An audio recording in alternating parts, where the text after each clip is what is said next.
प्रिय विद्यार्थियों नमस्कार। कक्षा 5वीं के विद्यार्थी गरिमा पाठमाला में से पाठ 10 और पाठ 11 का अध्ययन करेंगे। पाठ 10 है राष्ट्रमंडल खेल। खेलों का हमारे जीवन में बहुत महत्व है। कुछ खेल घर के अंदर खेले जाते हैं और कुछ खेल घर के बाहर। कुछ राष्ट्रीय स्तर पर खेले जाते हैं और कुछ अंतर्राष्ट्रीय स्तर पर। इसी तरह से अंतर्राष्ट्रीय स्तर पर राष्ट्रमंडल खेल प्रतियोगिता आयोजित की जाती है। यह प्रतियोगिता हर 4 साल के बाद में आयोजित होती है। 2010 में 19वें राष्ट्रमंडल खेलों का आयोजन हमारे देश भारत की राजधानी दिल्ली में हुआ था। इसमें हमारे देश के अनेक खिलाड़ियों ने नए रिकॉर्ड बनाकर कई पदक जीते थे। आज हम जो ये पाठ पढ़ने जा रहे हैं वह राष्ट्रमंडल खेलों के विषय में ही हमें जानकारी देता है। यह पाठ इस खेल प्रतियोगिता की पूरी जानकारी हमको देगा। राष्ट्रमंडल खेलों की शुरुआत का श्रेय कनाडा की मेलविन मार्क्स रॉबिन्सन को जाता है। 1928 के ओलंपिक खेल देखते देखते एक पत्रकार के मन में यह विचार आया कि क्यों न ऐसी खेल प्रतियोगिता आयोजित की जाए जिसमें ब्रितानी सत्ता के अधीन देशों के खिलाड़ी अपने हुनर का प्रदर्शन कर सकें। बच्चों, उस समय विश्व के कई देश ब्रिटेन के अधीन थे, वो उनके गुलाम थे। भारत भी उनमें से एक था। तो जो भी गुलाम देश खेलता था वह अपने देश के लिए न खेलकर उसको ब्रिटेन के लिए खेलना पड़ता था। तब मार्क्स रॉबिन्सन ने यह सोचा कि ऐसी खेल प्रतियोगिता आए जिसमें गुलाम देश के सभी देशों के खिलाड़ी इसमें भाग ले सकें। इसके लिए उसने अथक प्रयास किया। उसने कई पराधीन देशों का दौरा किया, ब्रिटेन की सरकार से बात की और अंत में उसकी मेहनत और लगन रंग लाई। 1930 में पहले राष्ट्रमंडल खेलों का आयोजन किया गया और यह खेल कनाडा के हैमिल्टन शहर में हुए। तब इस खेलों का नाम राष्ट्रमंडल खेल नहीं था, तब इन्हें ब्रिटिश एम्पायर गेम्स के नाम से जाना जाता था। 1978 आते आते इन खेलों का नाम राष्ट्रमंडल खेल रखा गया और तब से आज तक यही नाम चला आ रहा है। तो इस तरह से 1930 से पहले जब ये सब देश गुलाम थे और ब्रिटेन की ओर से खेलते थे, तब फिल एडवर्ड जो एक अच्छा खिलाड़ी था वह 1930 में पहली बार अपने देश गुयाना की ओर से खेला। तब ऐसे अनेक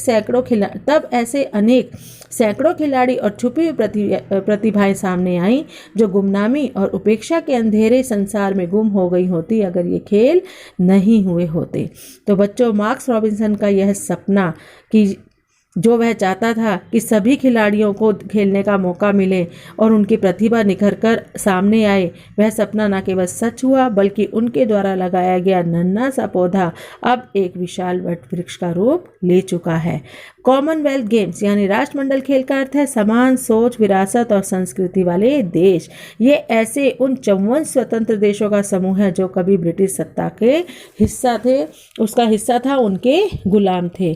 तो ये मित्र देश ऐसे हैं जिसके अंतर्गत रंग, संस्कृति, धर्म और भाषा की विविधता वाले देश एक समान समझे और माने जाते हैं। तो बच्चों, इस पाठ से हमने यह सीखा कि किसी एक विचार का मन में आना ही पर्याप्त नहीं है, उसे साकार करने के लिए हमें कड़ी मेहनत करनी होती है। जो खेलों की दुनिया हमें नजर आती है उसमें केवल खिलाड़ी ही भूमिका नहीं निभाते हैं बल्कि जुझारू लोगों ने इन खेलों को तैयार किया होता है। खेल प्रतियोगिताएं व्यक्तिगत प्रतिभा को निखारती हैं और उन्हें मंच तो देती ही हैं, साथ ही देशों के बीच में भाईचारा, आपसी सहयोग भी बढ़ाती हैं और प्रेम और शांति से रहने का संदेश भी देती हैं। सुभद्रा कुमारी चौहान के द्वारा रचित यह कविता जिस समय लिखी गई थी उस समय हमारे देश में मनुष्य में भेद किया जाता था। हमारे समाज में अनेक कुरीतियां और बुराइयां फैली हुई थी। समाज ऊंच नीच, जाति पाति के आधार पर बटा हुआ था। जन्म के आधार पर कुछ लोगों को उच्च माना जाता था और कुछ लोगों को निम्न। जो लोग निम्न जाति के समझे जाते थे उनके साथ बुरा व्यवहार किया जाता था, भेदभाव किया जाता था, उनको टच नहीं करना था। उन लोग उच्च जाति के लोग समझते थे कि इन लोगों को छूने से वह लोग भी अपवित्र हो जाएंगे। उन्हें मंदिर में नहीं आने दिया जाता था। अपने घर परिवार या किसी समारोह में उनको शामिल होने की इजाज़त नहीं थी। लेकिन जैसे ही देश आज़ाद हुआ सरकार ने इस दिशा में बहुत काम किया। उन्होंने इस कुरीति को एक सामाजिक और दंडनीय अपराध घोषित किया और शिक्षा के साथ साथ और शिक्षा की पहल के साथ साथ जैसे जैसे लोग शिक्षित होते गए, लोगों में सामाजिक जागृति आई। आज के समय में हम सबको अपनी इच्छा अनुसार हम किसी भी धर्म को, मजहब को मान सकते हैं, अपने विचार व्यक्त कर सकते हैं।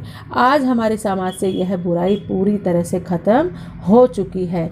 लेकिन जिस समय यह कविता लिखी गई थी, उस समय समाज में छुआछूत की बुराई अपनी चरम सीमा पर थी।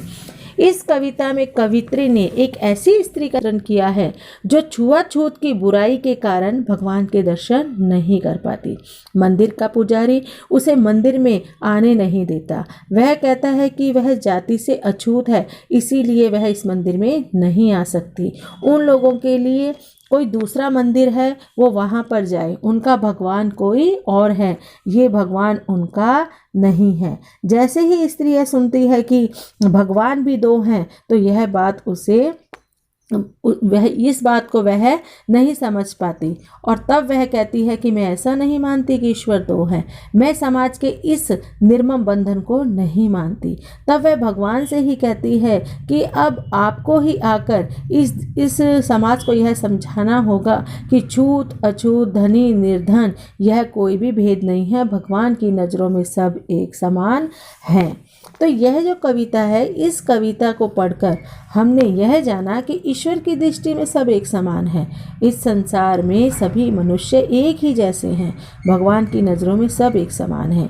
छूत अछूत, ऊंच नीच, धनी निर्धन, यह सब भेद तो मनुष्य ने बनाए हैं, भगवान ने यह भेद नहीं बनाए हैं। इसलिए मनुष्य मनुष्य में भेद करना सामाजिक ही नहीं, नैतिक अपराध भी है।